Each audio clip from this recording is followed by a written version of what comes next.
Hello and a very good evening, each one of you, and thank you for joining us once again to this amazing series with Prem Raj, which is a 5-day speaker series on Power Up.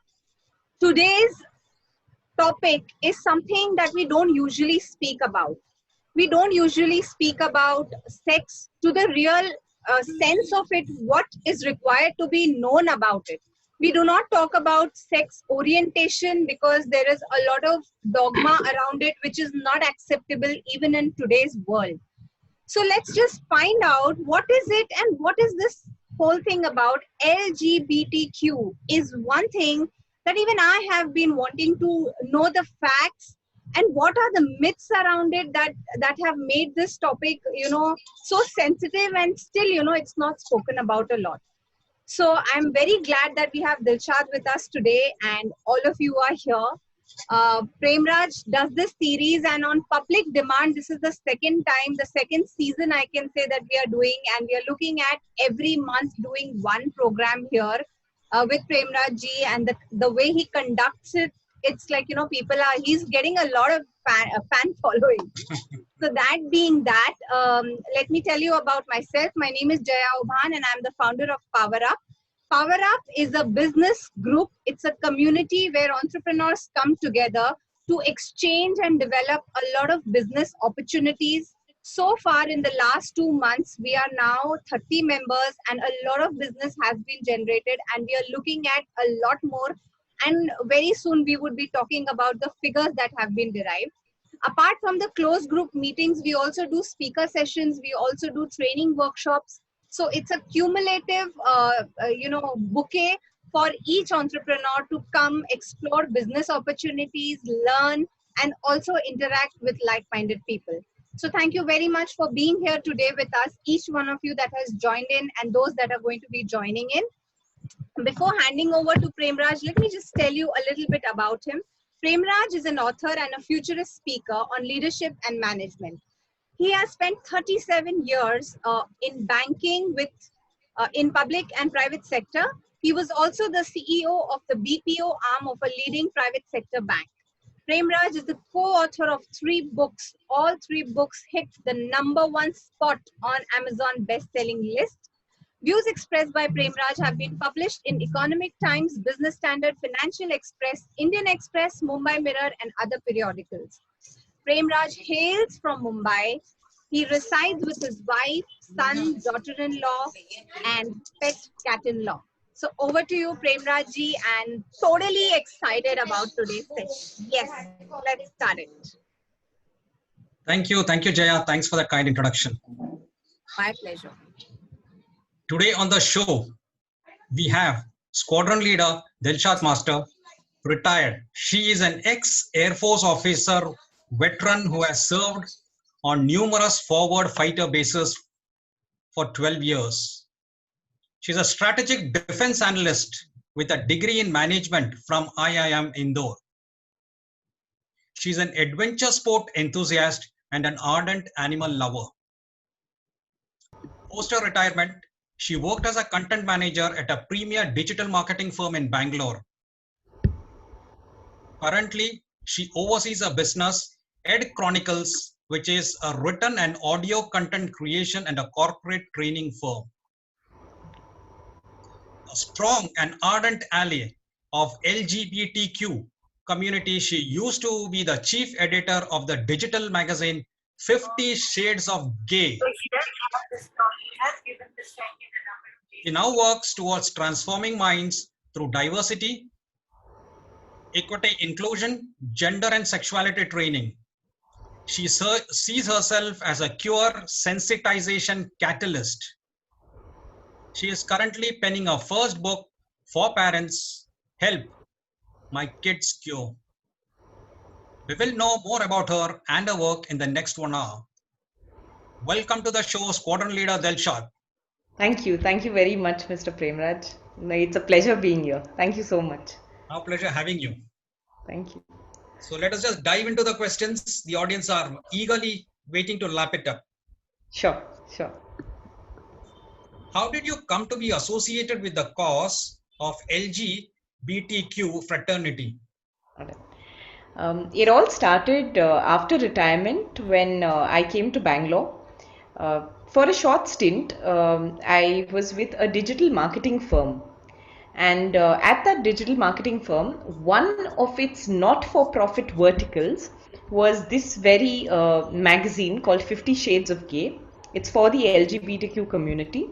It's largely to spread awareness and a feeling of togetherness, a platform which gives them a voice, tells their stories. That was my foray into the LGBT world.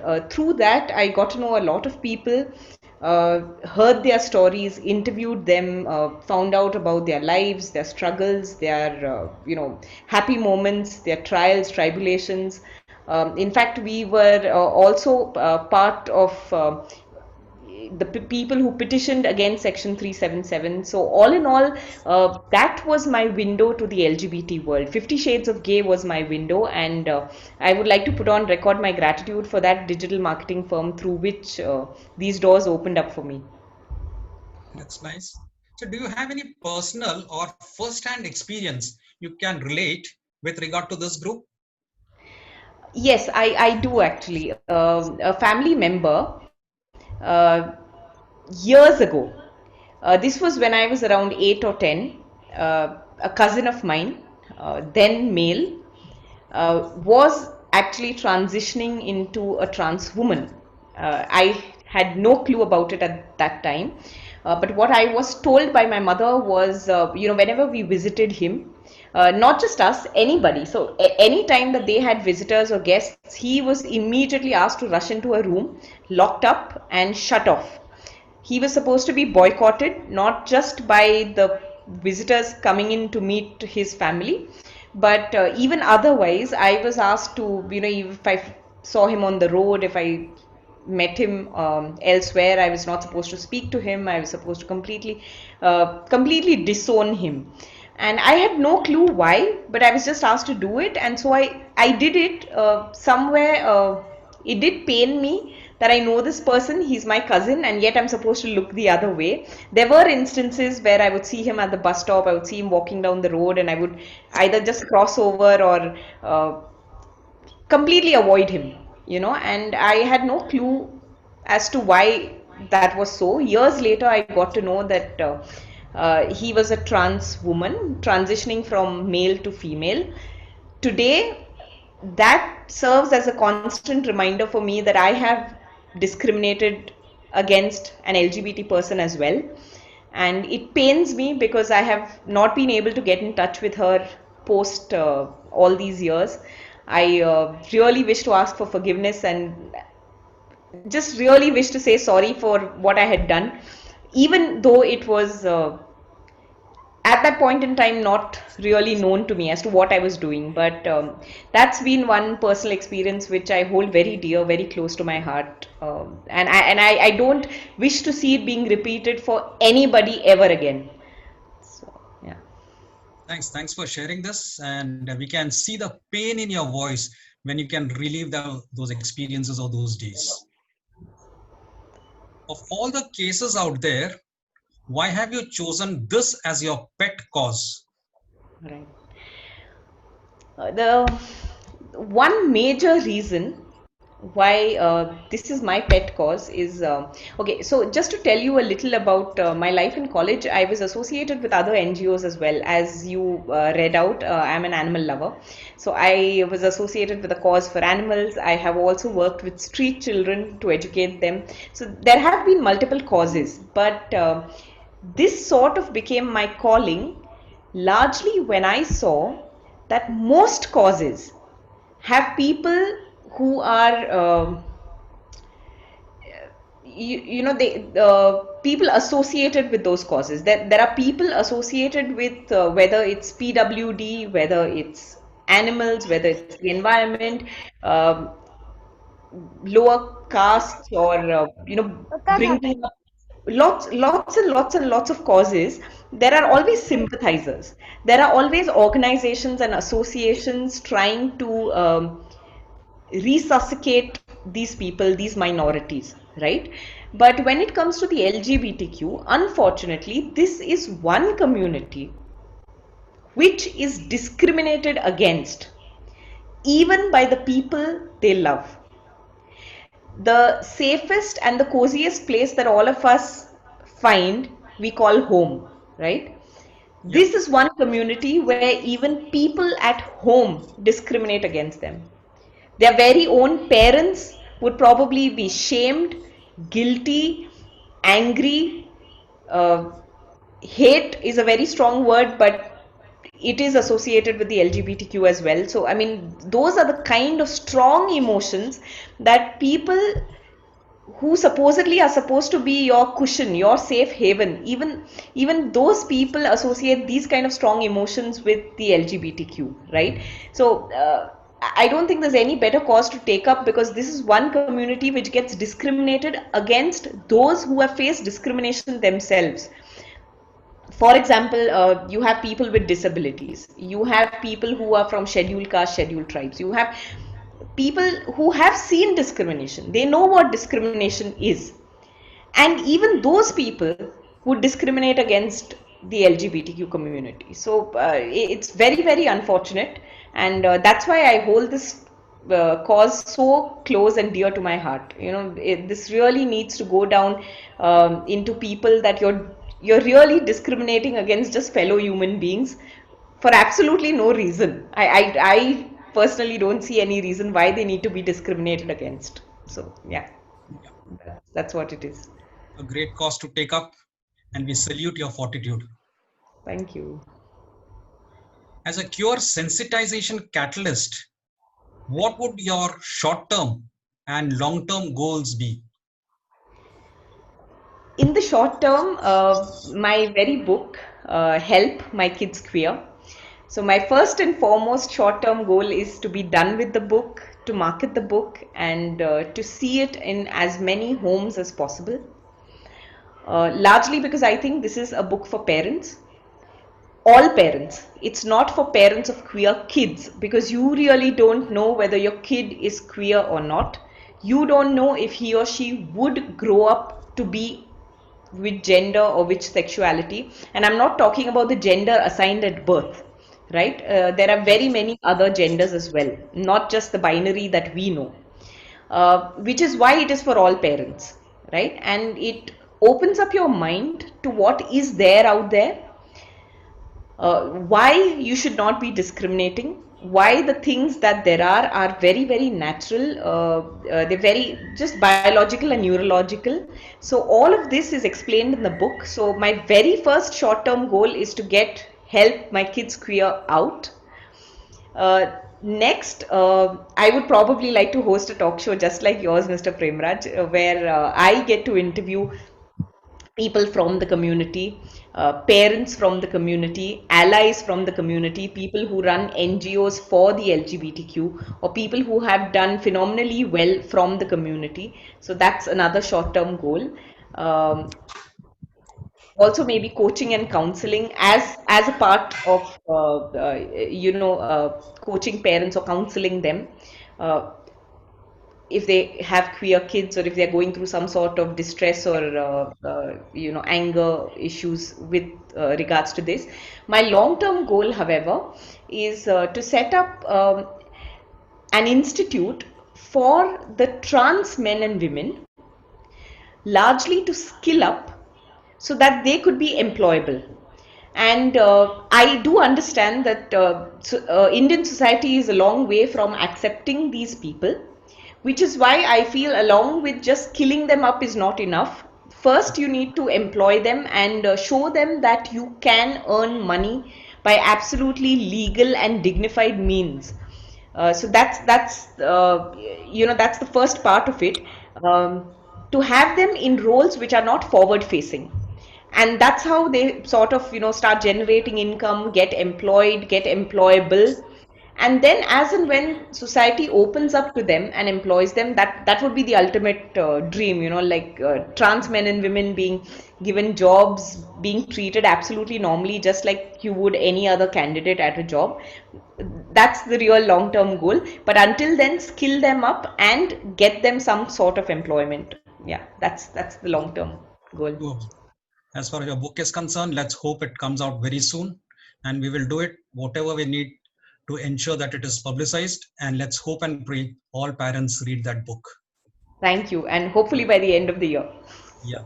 And as far as getting a platform to host a show wherein you will be hosting it and interviewing other people's, we will work something on that line, on those lines. Thank you so much. Thank you. Today is the 7th of September. The 6th of September is a landmark day in Indian history as far as this community is concerned. For those who are not familiar, can you please explain the significance of the 6th of September? Yeah, sure. Firstly, 6th of September 2018, that was the landmark day, which is now celebrated every year, every 6th of September. That's a landmark day for Indians, I would say, in general, not just for the LGBT community. It affects the LGBT community the most, but it is something which is common to all Indians, and I'll tell you why. There is a section called Section 377, which used to be there, Section 377 of the Indian Penal Code. That section was read down by the Supreme Court, and Supreme Court gave its final judgment against that particular section to be scrapped henceforth from the IPC on this particular day, 6th September 2018. Now, why I say that it's applicable to all Indians is because the clause itself had nothing to do with homosexuality. It stated carnal intercourse, not of the order of nature. Those were the exact words, carnal intercourse, not of the order of nature, which meant that anybody, heterosexual or homosexual, caught performing acts of oral or anal sex were to be prosecuted as criminals. They were liable to even lifelong imprisonment or at a minimum 10 years imprisonment along with a fine. This is how bad that clause was. Now, the reason it affected the homosexuals or the LGBT community the most is because what two people do in the privacy of their bedroom is just their business, correct? But unfortunately, the LGBT community was never privy to that freedom. So it was always the LGBT community who used to get targeted, who used to be preyed upon by the police, the people who are supposed to actually protect and serve us citizens. They were the ones who were hunting them down, blackmailing them, bullying them, using this particular clause. They were actually asking for bribes. They were threatening them with sexual abuse. All sorts of things were happening largely to this particular community because of this clause. So it's, in particular, yes, it gives a lot of freedom to the LGBT community, but it's a myth that this was decriminalizing of homosexuality. It was not decriminalizing of homosexuality. This particular clause dealt with unnatural sex, as it was put, and therefore LGBT was the biggest victim of this clause. But it affects all of us Indians. So any of us could be caught performing these acts and we would be termed a criminal. So therefore 6th September really freed us up as Indians and the community in particular. Thanks for that clarification. So with that clarification, we might have a lot of criminals in our midst who were not caught. That's correct. When we talk about, fortunately, we are all absolved. We are absolved of everything. Yeah. Why is it that you feel the political parties keep opposing these reforms for the queer community under the guise of it not being Indian culture? Right. Political parties largely serve the cause only of their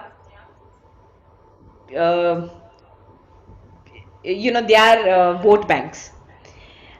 They are supposed to serve the larger cause of all citizens, of all humanity, but that's not the way it happens. We know that our country is, political parties are divided on lines of caste, creed, all of that. They use the guise of Indian culture because they feel the majority of their vote bank is against LGBTQ, against the LGBTQ community.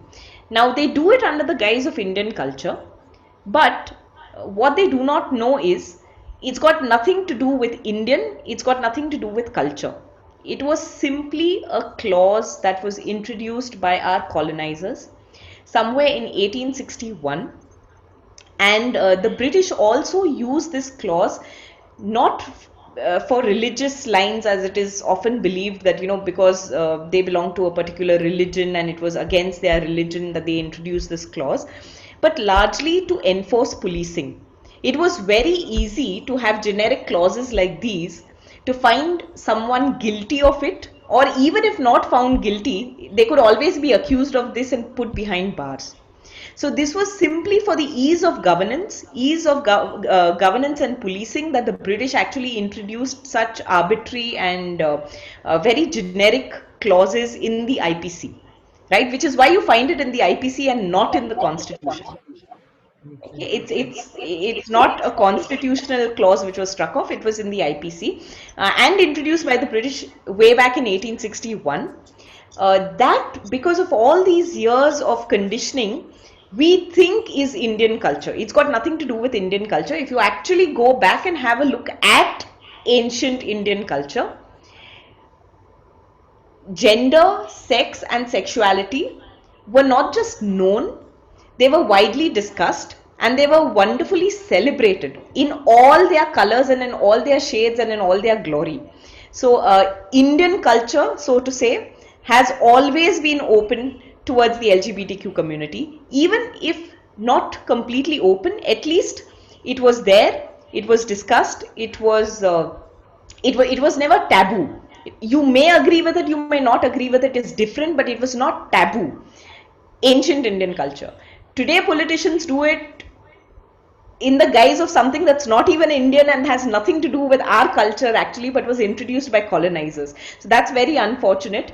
People need to know this, because most people who are anti-LGBTQ quote culture as the first reason to be anti. This is anti-Indian. It's definitely not anti-Indian. In fact, it's something that was levied upon us, and since for 200 plus years of conditioning, we have just brought it onto ourselves that it's our culture. It was never our culture. So Yeah, I agree with you, because when you look at Indian culture, the so-called Indian culture and the celebrations that we see in the Khajuraho temples and all those places, that's correct. Yes. it's really shows that we were quite liberal. Our Indian culture has been quite liberal.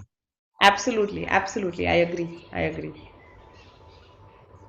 Do you think it is true that identifying as LGBTQ is on the rise these days, largely due to exposure to Western cultures and influences? Here again, I would go back to the previous answer and say that our civilization is one of the oldest. So technically, our culture is one of the oldest, uh, and therefore this does not come from the West. First of all, LGBTQ or homosexuality. Homosexuality, by the way, is different from being trans. So the entire LGBTQ spectrum would be called queer. So I'll refer to them as queer, largely to incorporate both. Queer culture has existed since time immemorial. It's as natural as human beings themselves, right? So there is nothing to import or to export. Wherever there are humans, there have been people who have identified as homosexuals, that's gays or lesbians or bisexual, and there have also been people who have identified as trans. Whether it's our culture, whether it's our mythology, whether it's Greek mythology, you name a country and it has always been there. That's because it's universal and common to all humans. Having said that, what Western culture has brought to the table today is it has brought the topic out of the closet and into the dining rooms, largely because people watch TV while eating these days. So a lot of television content, your OTT content, most of it has a lot of reference or openness towards the LGBTQ culture, which is why it has brought it to the forefront. But it's not that it has come in through the West. It has never come in through the West. It has existed wherever humans have existed, in whichever culture, in whichever history, in whichever mythology. It has always existed. Conversations are, yes, now brought upon us through these mediums, which is in fact a very, very good move. I would encourage it and not discourage it.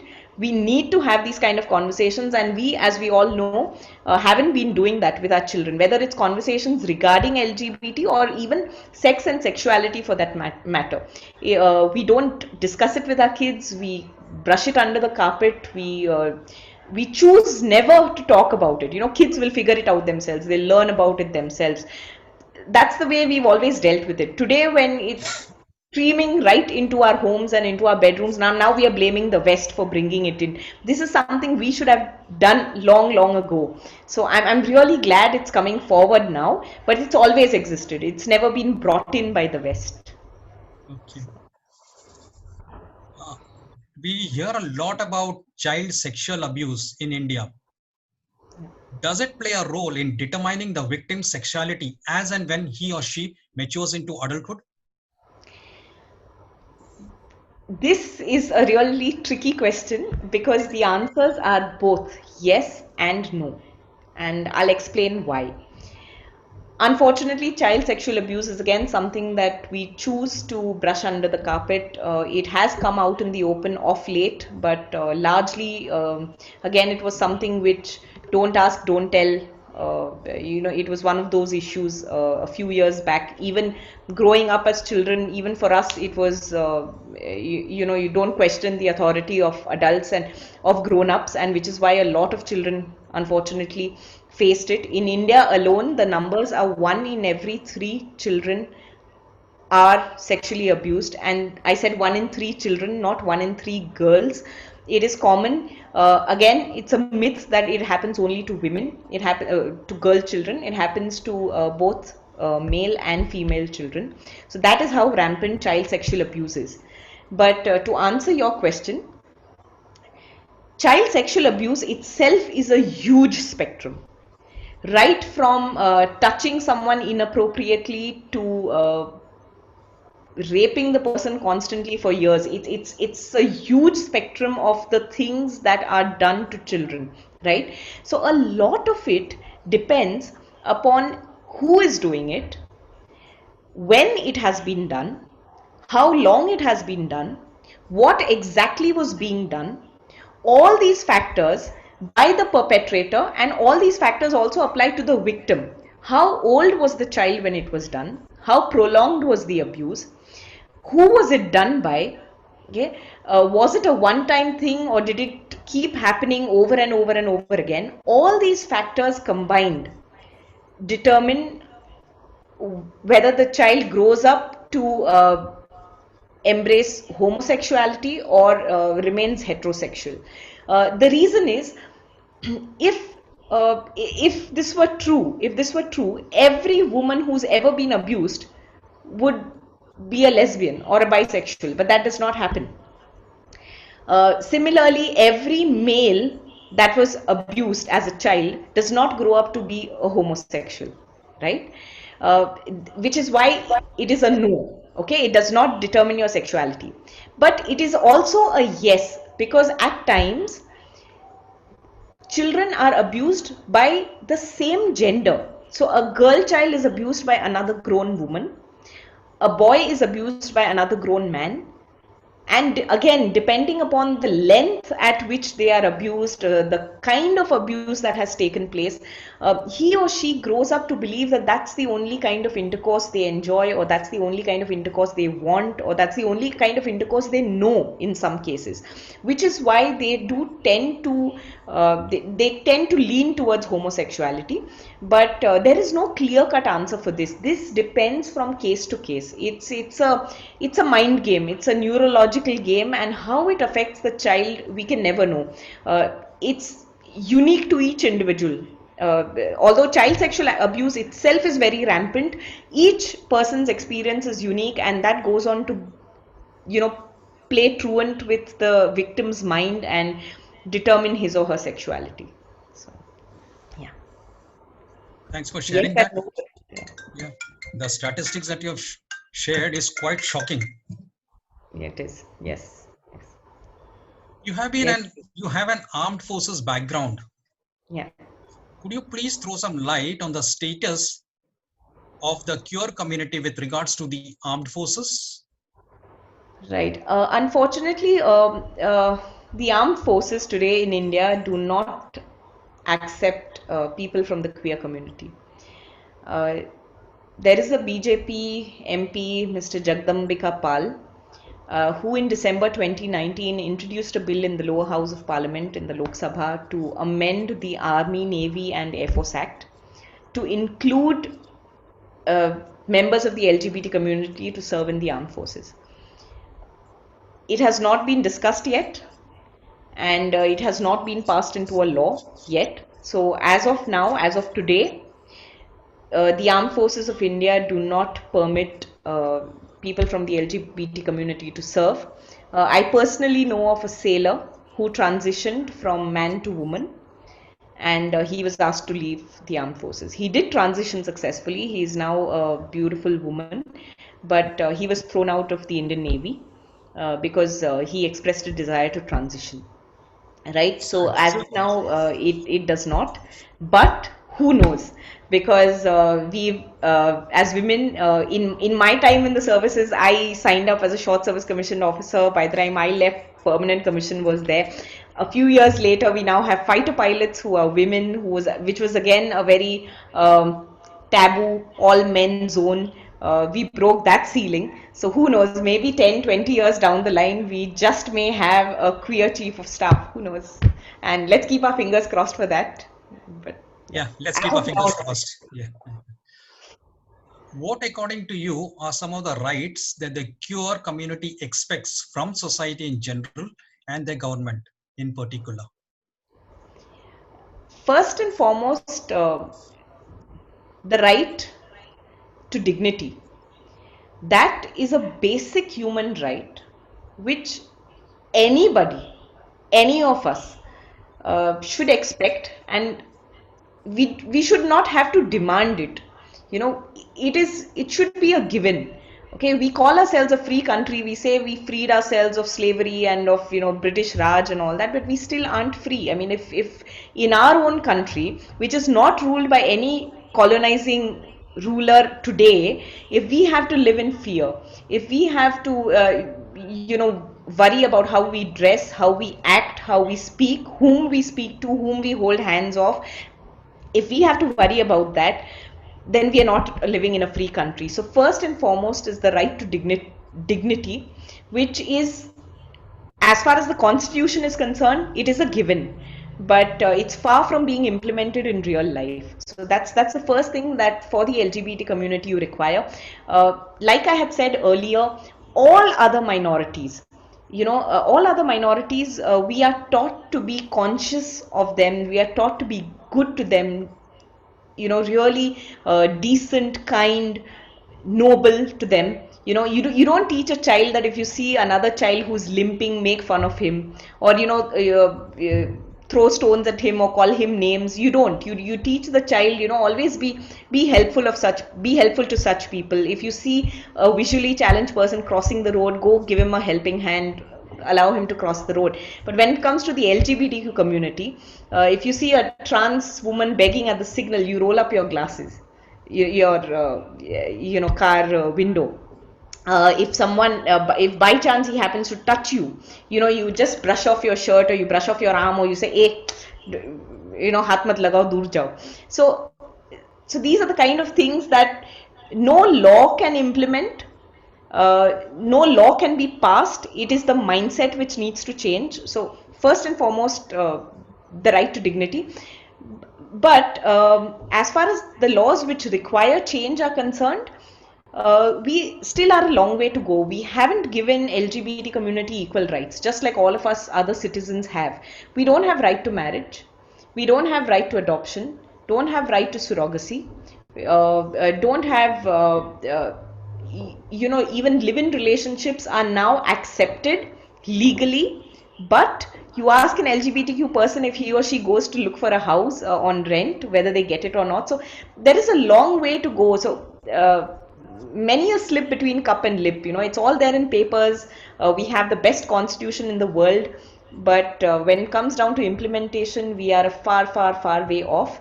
As far as laws are concerned, we definitely need to amend the right of the LGBTQ to marry and have children and procreate. So that's one thing that they really look forward to. But before the law is implemented, it's first the mind that needs to change. That's Yeah, sad fact. We need to have a mind flex. yes, yes. And let us hope in the days to come, laws will get changed and people with queer tendencies will have the right to dignity, a dignified Hopefully, life. yes, yes, yes. Hopefully. On a personal level, for your support to this community, have you faced any personal challenge or threat to your life? No, as of now, no.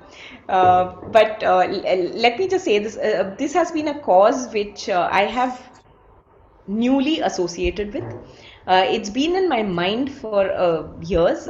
Going back to the very first question, I said, 50 Shades of Grey really opened up my eyes to the LGBTQ world. That was not very long ago. Since then, I have been a very strong ally and a proponent of the cause, but it was largely few and far between whenever I would get a chance to speak about it or talk about it. It is only off late, very recently, that I got into this head on, and I started making very dedicated, very specific forays into whether it's writing the book or whether it's talking to the people about the community and all of that. So I'm fairly new to it. No life threats as of now. But even if they do come in, I'm sure for every one dissenting voice, there are 25 to 50 other accepting voices out there to support me.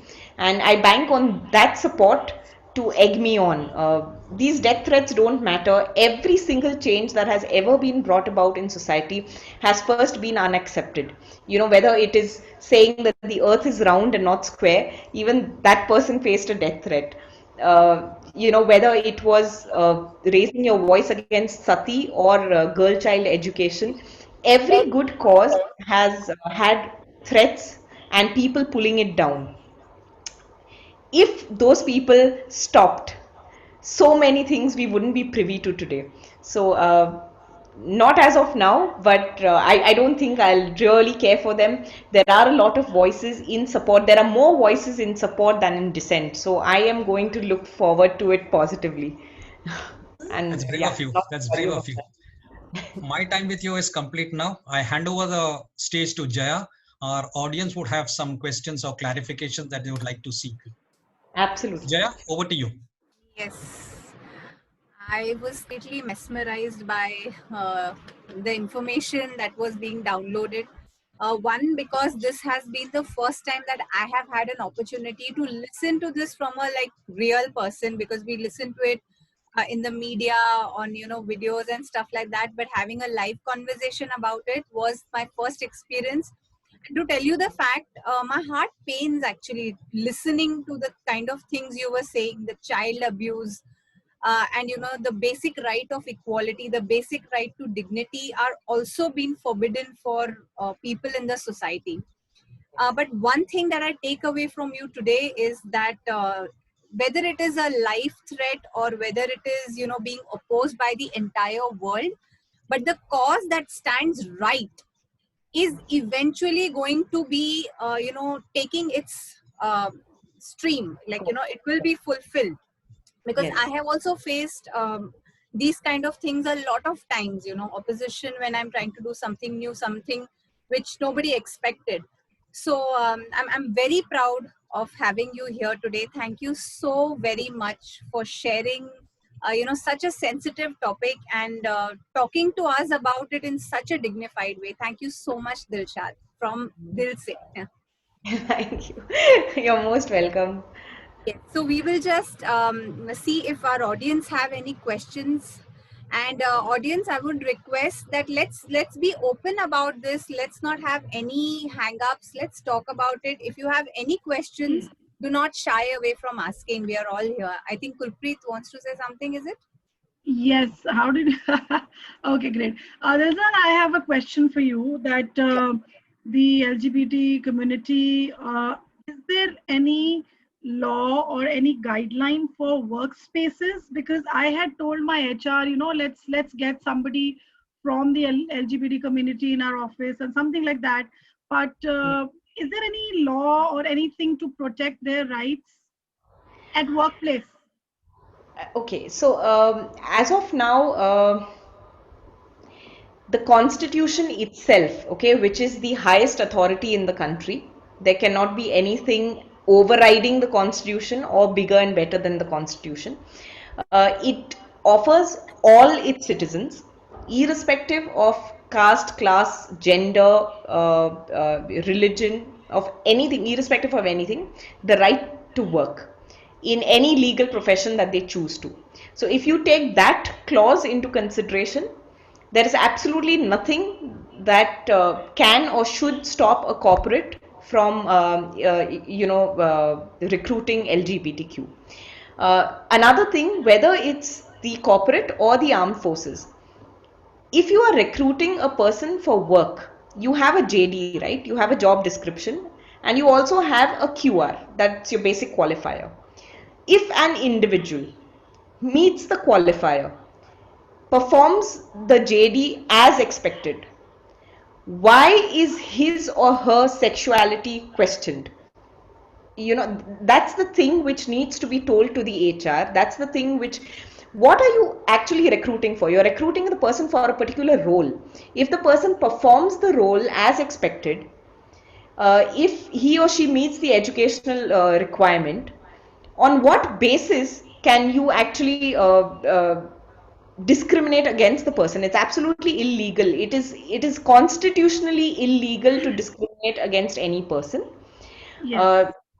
That is as far as the constitution is concerned. There is also a Transgender Protection Act which has been incorporated in 2019, but that applies to trans men and women. So to answer your question, if the person is trans men and women, is a trans man or a trans woman, he or she is protected under that act, specifically under that act. As far as LGB is concerned, those are sexualities. Being transgender is a sexual identity. LGB are sexualities, that is who you are attracted to, right? That has absolutely no bearing on your performance at work. So your HR discriminating against LGB is actually illegal. You can tell the person that it's unconstitutional. No. I was asking something else actually. In fact, let me tell you, our second employee in my company 20 years back was a trans. Okay. She was a young girl whom she came to me as a boy, but Okay. and I came to know through sources that she's a boy, she's a girl. Okay. And I confronted him that, you are a girl, why are you projecting to be a boy? So he told me that, this is my aspiration. I am a man. I want to change my gender. I want to earn money and all of that. So, you protect my, this thing, I will be imaged as a boy. I said, fine, I am okay with it. Till the time you work for me, till the time you produce results, I am okay for it. He was with us for almost 2.5 years. And later on he left and he earned money and then he actually changed his gender. Wow. Okay. Right. So what I'm asked, my question was from another viewpoint. What happens is in an organization, for example, in my organization, I am the head and I say, okay, let's be open to everybody, which we are. Right. But at times it is very difficult to control the other people working in the organization to create a favorable environment for somebody like that. Because if there are some negative remarks or something, and the person from that community takes it not in the right manner and comes up with some kind of illegal or ethics issues, how to handle that? How to prep for having a person from a different community, or not a different, but from a community which is not accepted in the community at large. Got it. How to prep up? Yes. So the answer to that is exactly what I plan to do. So sensitization is the answer to that. You cannot enforce it, which is why I said that no amount of laws can protect a person from another person's thinking. You can protect a person from physical abuse. You can protect a person from spewing venom in terms of verbal abuse, but mentally how the person thinks and feels about that LGBTQ colleague, that cannot be physically controlled. That can only be gradually changed and altered one step at a time, which is why when you are planning to be inclusive, which I congratulate you firstly that you are absolutely inclusive. That's wonderful. That, and not just for the LGBTQ, in general, if you are an inclusive employer, that's fantastic. In order to be inclusive, it's not just the head which matters. Of course, the head is very important because all decisions flow top down, right? So as far as recruiting is concerned, it's a top down decision. So there you are doing your bit, which is fantastic. But acceptance, inclusivity is a bottom up approach.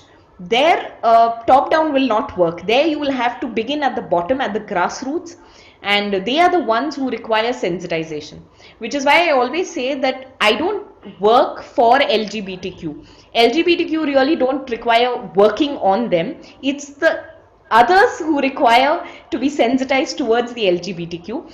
So the answer to this is sensitization. Whenever you are planning to be an inclusive employer, it is your responsibility to sensitize your other employees towards what LGBTQ is, or for that matter PWD. If you let's say tomorrow you employ someone with autism, let's say you employ someone with a physical handicap, it is your responsibility to sensitize them towards the problems that the other minority faces and what they should be doing or shouldn't be doing in order to welcome them into your midst and make them feel inclusive. But one of the first things that you can enforce, being at the top of your organization is, I look only for performance. If you make that very clear, I look for performance and I do not encourage uh, any sort of discrimination. These two things, if it goes top down as a diktat, uh, somewhere down the line they will get the message. She will not tolerate discrimination of any sort, and she looks only for performance. So if that goes down, that's the first step, and then you begin with sensitizing the bottom cadre, of your personnel, towards accepting the minorities who you plan to recruit.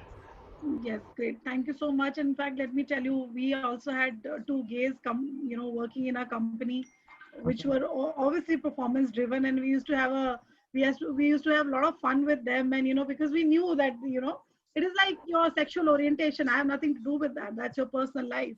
So we Exactly. had gays and transgender working in our company earlier, not now, not right now. Those were Okay. like the days when our company was small, and they were like, we were around about 10 people. So it was easier to control and, have an inclusive, like what you said, jabardasti se to hoga nahi. You have to change the mindset. Correct. I got that. Correct. Correct.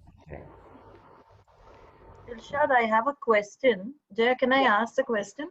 Yes, please. Sure, please. Okay, so my name is Rana Khatri Tandon. I run a company with the name of Right to Rise. We work into POSH, POSCO, human rights and stress. Right. Having said that, we do a lot of gender sensitization and we do go ahead and do work on POSH. Now, Sure. my question is, so I had this one person who I met because I cater to some NGO which works with LGBTQ. And Yes. there are people who are all working or staying there together, and I go and empower them sometimes.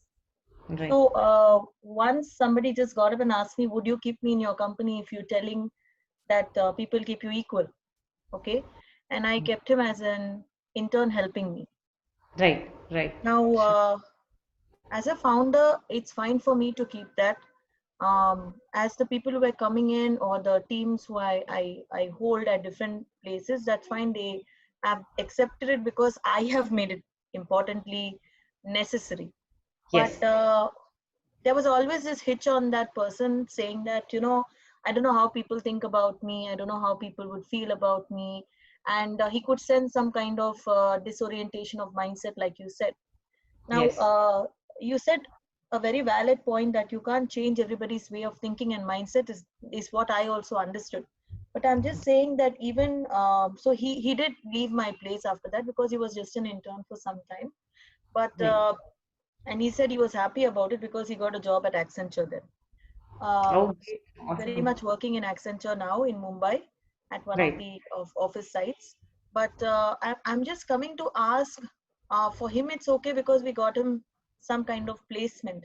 But if Yes. it's for somebody on a long-term basis, okay, if we are left with not being able to provide this inclusive workplace, because not every CEO is like that. An inclusive CEO is only like maybe 0.5% or maybe 1 or 2%, not more than that. True. Okay, even though we talk about so much inclusiveness and sensitization. Right. So what is the way ahead? I mean, I know about rights and acts and transgender acts Yeah. and everything. Correct. Okay, Correct. I'm not even going to the law and the act because everything what the government and the people can do is there. Yes. But Yes. I agree. I'm worried about how do we change these kind of political biases, or how do we change even people, and what kind of hard hitting things can be done on their head that they change the way of thinking. Okay, I'm literally asking you the word. Right. How can we change the person mindset Okay. So I'll answer it, as Rena. apart from the community? How do you feel, and how do you want to talk about the solution? Okay, I'll answer that in two, three different parts. Yeah. First of all, yes, I do believe a top-down approach works. So when you feel something and you are at the top of your organization, it is your absolute duty and responsibility to translate it into clear terms and let it percolate down to the last man. So that's the top that you take care of, when it's not enough just to feel good about being inclusive. It's not good enough just to employ the person. That's you doing your bit, but you doing your bit as the head of the organization for the rest of the organization is that you have to make it known explicitly that a discrimination will not be tolerated at the workplace. I have employed this person not to set an example to him that I can employ him, but to set an example to the rest of you that a person will be judged over here only for his performance, his or her performance and caliber. So let that go down as a very strong message. And like, I don't mean to say it to you, Rena, personally. I No, just no, don't worry about that. So point, मेरे को in interns के बहुत सारे so, ऐसे जवाब आए कि ma'am आप बहुत खड़ूस हो. Don't worry about that. I'm not really worried about all those things. Okay, right, I'm right. not here to worry about what people think, but I am very particular if I have to follow a system. And even when I go and do a training with the CEOs, I tell them, Right. when you talk about equality and inclusiveness, then this is the first thing you need to follow. I'm just Correct. asking, that's my views, and to put it really spot on or bang on with a hammer on their heads that it doesn't erase. What can Yes, I do? That's the yes. way I'm saying it. That's correct. So one of the things, as I said, in the top-down approach is to be explicit about it. If possible, you could also incorporate something of this nature into your vision or mission statements. That would make it more than clear, not just to your employees, to all other stakeholders. And let me tell you, it makes a lot of business sense as well for companies to be inclusive. Companies have literally, and I'm talking of bottom lines here. I'm not talking of social responsibility, but bottom lines have been affected by coming out as a very inclusive organization. So that's one part, right? Try and be explicit about it in black and white as much as possible, wherever possible. That's your top down. Your bottom up approach is where, having done this, it's not just enough to have it on papers. You need to keep uh, drilling it in constantly. So that has to come in terms of D&I training to employees. Again, not a one term on paper tick mark activity, but this has to be seen being practiced. So you not only conduct trainings for them, but you also acknowledge good work done by someone from a minority. At the same time, if he or she is not performing, also you don't have to mollycoddle the person because he's from the minority. It works both ways. right? You have to judge the person on the performance, and if that continues over a period of time, your other employees will notice it. Your other employees will no longer be able to say something like, oh, you know, he will always get special treatment, वो ma'am का चेला है ना, या वो तो मतलब special case है, या you know, he, it's okay, you know, we need not get angry with him, he's allowed all his mistakes. That is so that again, you know, backfires. That's discrimination towards the others then, if you are mollycoddling only one person or person from that minority. So largely, when you go bottom down, one is train them, constantly train them. Two is be seen. You know, you're from the legal field, so I don't need to tell you, justice should not just be done, but it should be seen to be done. So you have to be seen to be doing justice to all employees equally, irrespective of whether they belong to any particular minority or not. Those are the two things as far as the workspace is concerned. To answer your question, largely in society, what we can do: bring in sex education at the right point in time in schools. And when I say sex education, we normally limit sex education to safe intercourse. That is just the biological aspect of it. We never talk about the social aspects of sex, gender, and sexuality. Those need to be brought into the conversation. They need to be brought into the equation of sex education. That needs to be promoted in schools. Children these days, you know, I was just talking to Jaya just before the meeting, and we realized that children these days are way more aware, they are way more inclusive than us adults. So they are at the right stage, and if you give them the right education, sex and sexuality education, then I think we will bring up a much better generation going forward. So in the long term, I think it's got to be at the schools. That's where your foundation is built, and if it's built right there, it'll continue for the rest of your life. The workspace is automatically taken care of if inclusivity is preached and practiced at the school.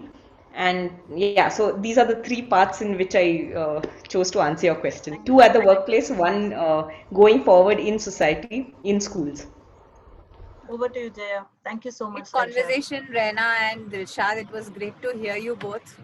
And let's move forward to the next question. We have a question from Asha Lata Pramod. She says, what are your thoughts on containing child abuse? Again, child abuse, unfortunately, maximum cases of child abuse are reported through known sources. Sources who are close to the family, close to the child. I mean, we all know this. We've all seen this happen in our families. We may have spoken about it or not spoken about it, but it is very rampant. It is more rampant than we choose to accept. The best thing to do, now answering this question is a two-edged sword, okay? Because I believe that we have become extremely protective as parents. Children today don't enjoy the freedoms that were available either to us or generations before. But that was probably, it was not that sexual abuse didn't happen then, it was just that it was not spoken about as much, right? Being protective of your children is one thing, but always remember that there's only so much you can do for the child, and there's only as many places as you can be with the child at all times. So largely, again, it boils down to education. When I say education, I don't mean your formal school education. What I mean is educating your child about what abuse is, talking to him or her at the right level, at the right age, at the right level. So if it's a very small child, if it's 3 or 5 year old, you address them in that manner. As the child grows bigger, you again continue the conversation. The key here is consistency, whether it's training, D&I training at the workplace, or whether it's about sexual abuse at home. The solution to all these problems is to be open about these conversations and talk to the child about it. Parents with male children, I have seen, often just assume that, oh, thank God, you know, I have a boy, so mere ladke ko kuch nahi ho sakta. I don't have a girl. People who have daughters, you know, need to be careful and all that. Not necessarily so.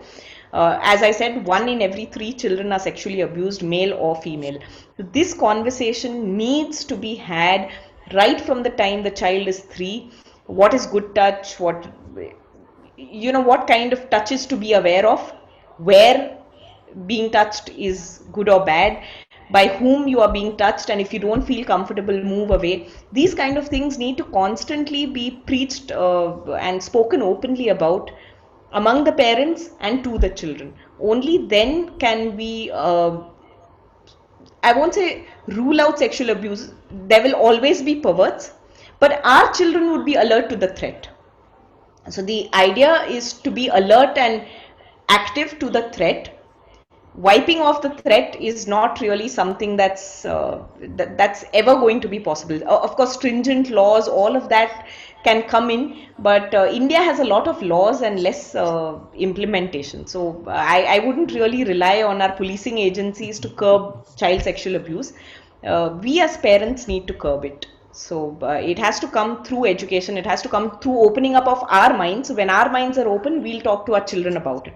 And the more we talk to our children about it, the more they are alert to the threat, the more they are careful, the less chance of them being abused. So, yeah. Thanks for that. I hope that answers. Asha Lataji's put her camera on and she's smiling. So I'm sure she's happy with the answer. I can't see anybody, so I really don't know who I'm speaking to, but good, I'm glad if I've answered your questions. Thank you. Thank you for that. We have Satish Pandey, and he says, any law or guidelines to make sure that LGBT community gets fair and equal rights in parents' property? In Indian society, this is common where parents do deprive their children if they act against parents' wishes. So yeah, Yes. anything on that? Yes, that's true. Inheritance is something which is not yet, unfortunately, privy to the LGBTQ community. That is something that is still being fought for. 6th September only spoke about one particular sexual act, and it decriminalized that act. But to be honest, while it's a victory, it's not that big a victory.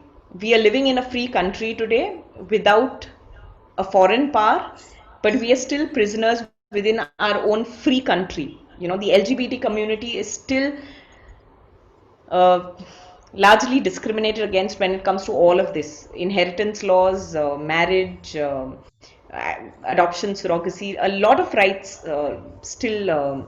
LGBTQ is still deprived of a lot of rights. So unfortunately, there's no law protecting them currently. And as far as my knowledge goes, Rhea, you could correct me if I'm wrong. As far as inheritance is concerned, a lot depends upon the last will and testament. So again, we come a full circle where it does not depend whether you are, Hindu, you fall under the Hindu inheritance laws or the Muslim inheritance laws. It does not matter as long as your parents write you a will wherein they bequeath a certain amount of their property to you. If that be so, no law can come in the way of you getting your inheritance.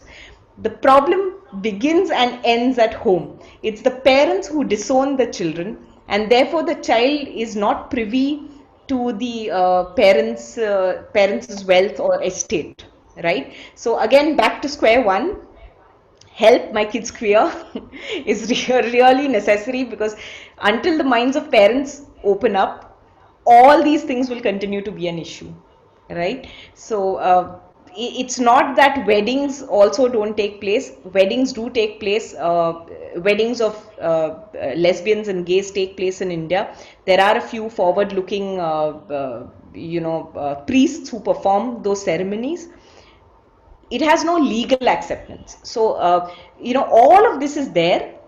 If only the parent and the family changes its mind towards it, the community is taken care of. So the love and acceptance of it all boils down to the family, the immediate family, the parents, the siblings, and all of that. So yeah, that's about it. Great. I hope that answers you. And let's move to the next question we have from Payal. She says, is there an initiative about basic education in school to spread awareness on this subject? No, unfortunately not. As I said, even those schools which which do have sex education as part of the curriculum do not really talk of sexualities. Gender is an entire spectrum. Unfortunately, we know it only in the binary. We know it only as male, female, and now because the law has introduced a T or an O, O stands for other and T for transgender, we only know that much, right? So you could be either M, F, or T, right? Which is incorrect. Gender is a huge spectrum. Gender is who you identify as, who you think you are, right? That's gender identity. Sexuality is who you fall in love with. So who you are biologically attracted to, okay, or who you fall in love with. That's sexuality. When even in those places that we have sex education in schools, we don't really discuss gender and sexuality. We still teach them it's just boy, girl, boy does this to girl, girl can do this, and that's about it. We only talk of sex and intercourse and trying to educate our children about safe sex, but nobody really addresses the issues of gender and sexuality. That really needs to come in. As of now, I don't see it happening. No. Maybe soon, and hopefully soon. Yeah. That Hi, Dilshad Payal here. Thank you. Can there be any initiative from your side, with the government, where we can actually bring in this, the subject for the millennials in the school? I haven't really approached the government per se, and I wish I'll really work towards it, Payal. Thank you for the idea. But until then, like I said, no amount of rules, regulations, laws, which are already there or even which can be enforced can change mindsets. The only thing which can change mindset is for the individual to take the first step. And when I say individual, I don't mean the LGBT community, I mean the non-LGBT community, to take the first step towards even acknowledging and trying to understand. So when you understand, your biases, your myths are shattered, biases are busted, all of that is busted, and then you get a clear understanding. You may not necessarily love the community. I'm not asking you to change from a dissenter to a certain lover of the LGBTQ community, but as long as there is understanding and there is acceptance, even if it is a neutral level of acceptance, automatically society will change. So what we do not want is, we do not want haters, we do not want abusers.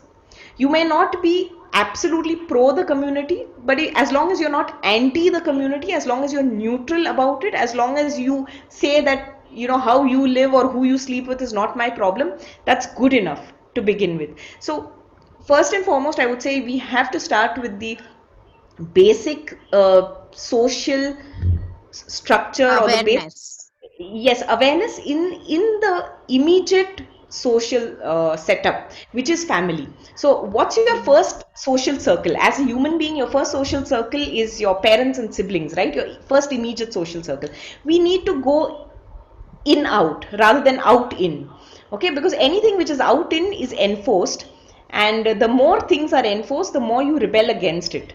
And as we know, our government can only reach in as many places. So governments can't monitor you and your behavior inside your home. As it is, we have all the laws. Enforcing is anyone's guess. We know how good we are at enforcing laws. So that apart, the change has to come inside out, not outside in. So I would look at it the other way around, and I would say we need less of laws, more of education, more of change of mindset. Thank you so much. It was indeed a profound session. Thank you, Jaya. Thank you, Premraj, to bring this beautiful person at the Power Up panel. Thank you so much, Dilshad. God bless you. Nice of you, Payal. Thank you, Payal. We still have more comments. Simon Sirohia says it's a taboo. Rena Khatri Tandon says the taboo is in normal, not the LGBTQ. Brenda says a really interesting and informative topic on a sensitive topic. Rena again says Y is equal to true. Yes is equal to true. Here she says, is there an option to impart this knowledge on the difference between sex and sexuality to schools And do you conduct knowledge sharing sessions like these? I would absolutely love to. Yes, that's the idea. The idea of being a queer sensitization catalyst is to work for the LGBT community, but towards the non-LGBT community. So I stand for them, but I work for the non-queer. So yes, it would be a pleasure, and I would love to do a sensitization workshop in a school or a college or in any other gathering. That's the idea. Sensitization and education is the idea. Yeah. Did I answer your question? Yes, we. Yeah. I can hear some. I think, sorry, just a second, Jaya. The question was about schools, right? As far as schools are concerned, there has to be a set curriculum. External guest lectures, if the school permits, can always be done, but then those lead to a lot of controversy. The reason being, even if the principal is for it, or even if the founders of the school are okay with it, it's the parents who will come and revolt, saying, our permission was not sought and we were not told, and you're teaching our kids about taboo things if they consider it, absolutely taboo, and you are pushing my kid into homosexuality and things like that. So it's best if the government makes an attempt to set up a curriculum which is more inclusive.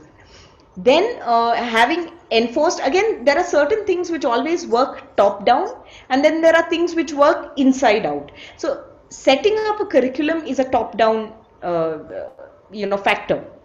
It has to come in from the government, and if it comes in from there, then you cannot oppose it. You may choose not to send your child to school that day, but then it's your child's loss, as long as the rest of the children are learning it, right? But making these sporadic initiatives from schools, that might end up backfiring, and the school might have to end up apologizing either to the parents or to other stakeholders. So it's best to bring in a top-down approach where a set curriculum, the parents are privy to the curriculum, they've seen the textbook, they know what is in it, they know what will be taught to their children, and then it be taught.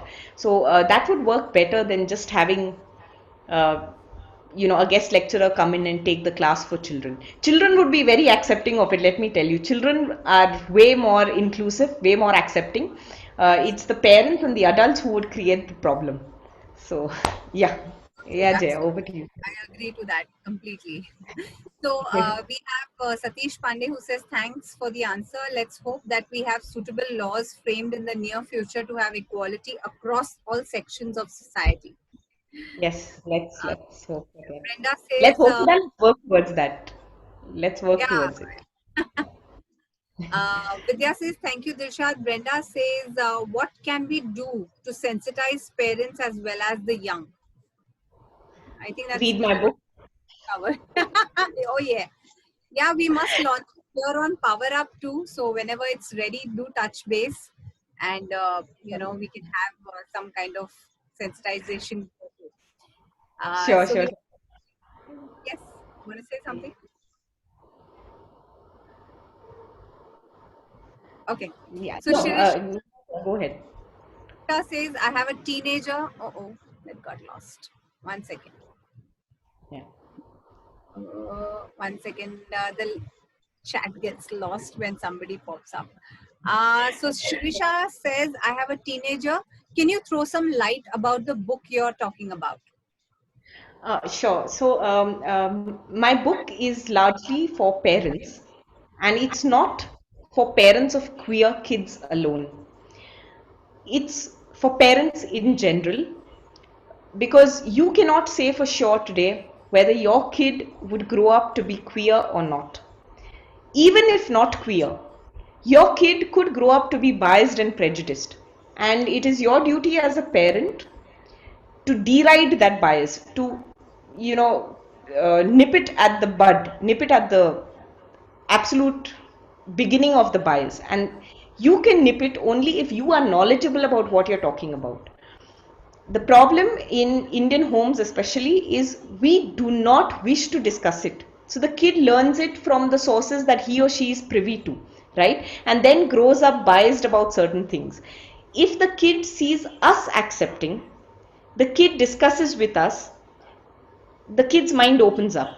The kid grows up feeling he or she belongs to an inclusive family where they can talk about these kind of things openly, right? So all of the change, again, this is a top-down factor, has to percolate from the parent to the child, cannot be upwards, even though things like cleanliness nowadays, you see, not just the Swachh Bharat Abhiyan, nowadays you see your child will correct you if you litter on the road.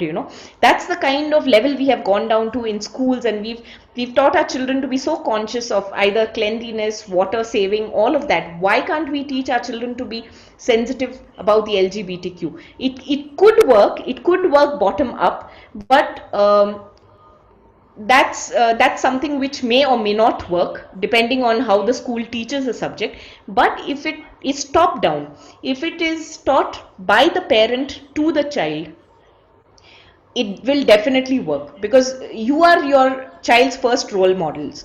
The way you do speak and behave is the way the child picks up his or her cues for the future, which is why you need to be educated about it. You need to have an open mind. You need to speak about it openly, unabashedly. The minute problem with Indians is you mention the word sex and you sort of recoil. That should not be the scenario. Either giggling or recoiling, or oh, this is not a matter for you, you need to grow up for this, let's not talk about this right now, or acha abhi tu badi ho gayi hai, you're going to talk to me about sex, or I'm supposed to discuss sex with you. That attitude will not help. We need to treat it as anything else, as things like cleanliness and water conservation. This is one such subject. We need to treat it as such, and to speak to our children about it openly. For that, we need to be educated ourselves. We need to read up on it. We need to know about it. It does not have to come only from my book. Okay, it can come from any source. The point is, you should show the willingness to learn about it in order to be able to speak to your child about it. So yeah, Sirisha, I'm so sorry. To answer your question, these are the kind of points that the book covers. It tells you, it educates you on what the LGBTQ actually is. हमको देना Whether थोड़ा. scientific, sorry? Was there a question?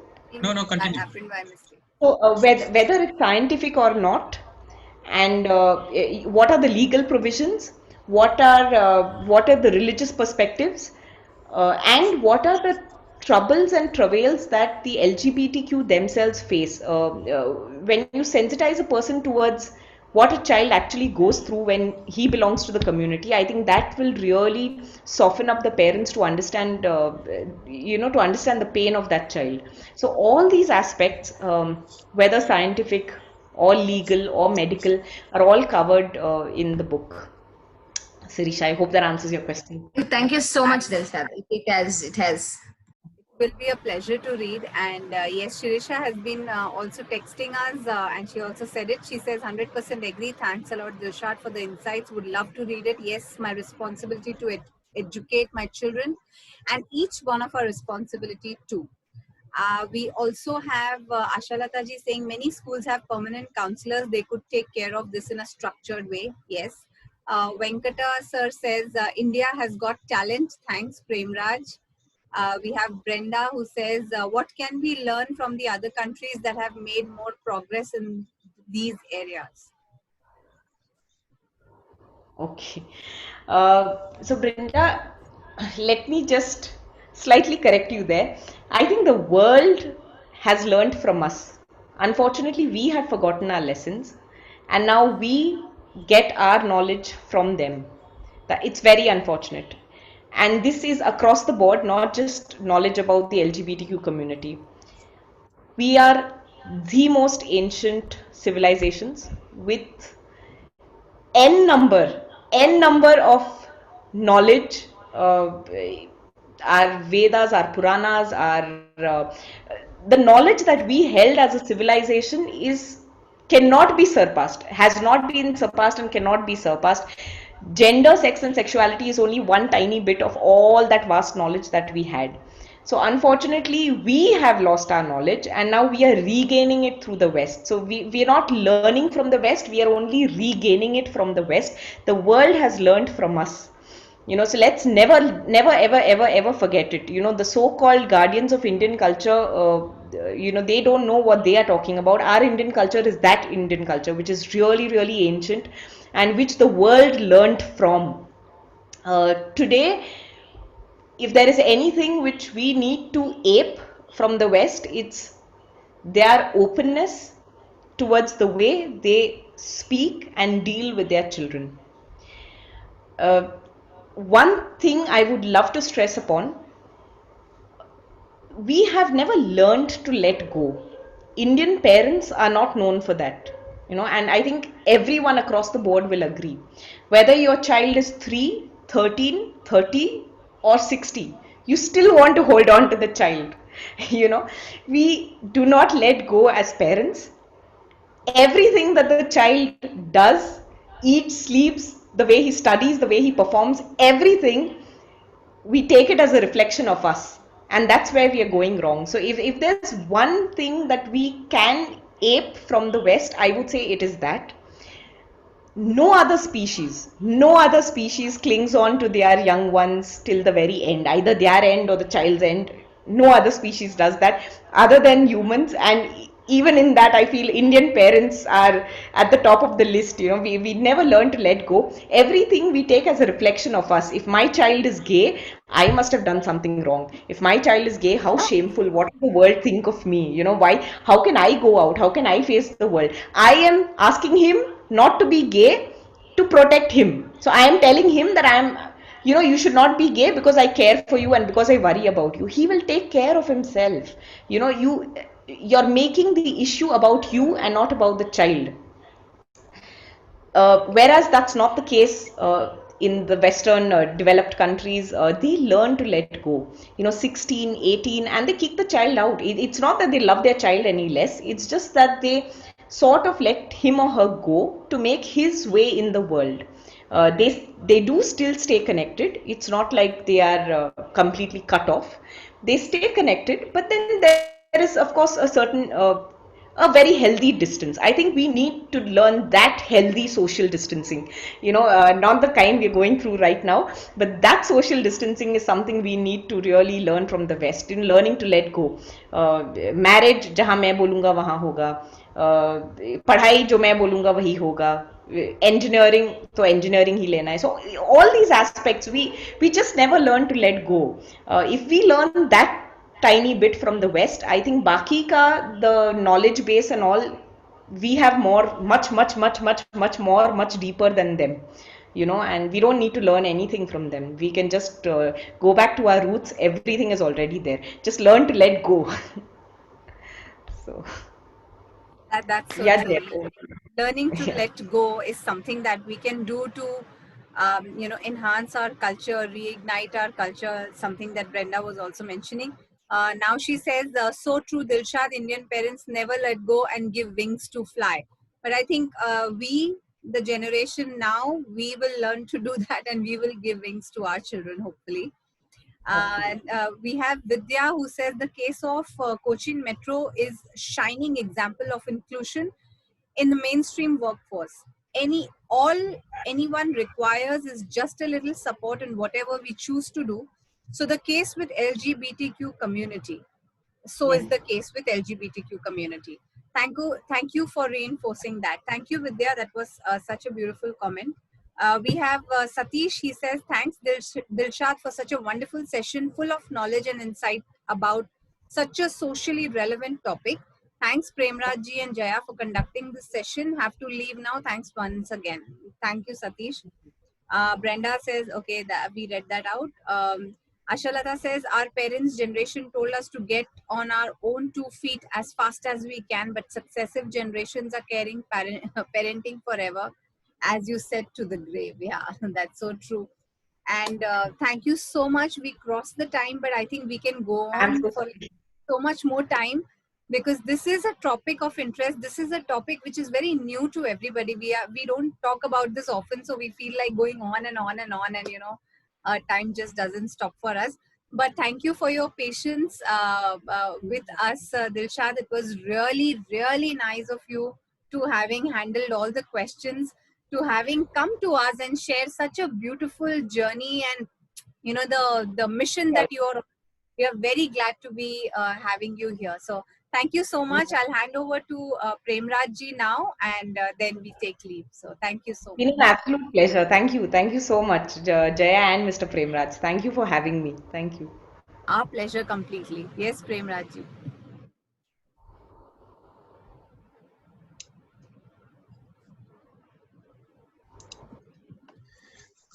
Thank you, Dilshad, for giving us a peek into a very different world.